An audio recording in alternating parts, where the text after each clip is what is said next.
బాగా మరిగాక అప్పుడు రైస్ వేసుకుందాం. ఒక మరిగింది కదండి, చూద్దాం. అదిగోండి బాగా తిరగండి వాటర్.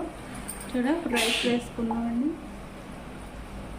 ఇవ్వండి చక్కగా కన్నాలు దాంట్లో రైస్ అంతా వాటర్ అంతా వడగేలాగా వడగట్టుకుంటే రైస్ బాగా ఉంటుందండి, పొడి పొడిలాడుతూ. చూసారా వేసుకున్నాం కదా, ఇంకొండ వేసుకొని కలపకుండా అలా కొంచెం ఇలా అనుకొని మూత పెట్టేసుకుంటే చక్కగా వస్తుందండి బిర్యానీ.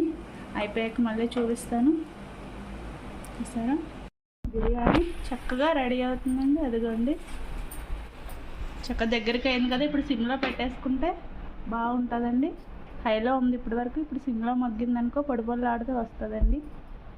ఇవ్వండి చికెన్ కర్రీ కూడా రెడీ అవుతుందండి. చూసారా బిర్యానీ కూడా చేశాను. పక్కన చికెన్ కర్రీ ఆల్రెడీ వీడియో ఉందని కర్రీ మాత్రమే చూపిస్తున్నానండి. చికెన్ బిర్యానీ చక్కగా రెడీ అవుతుంది.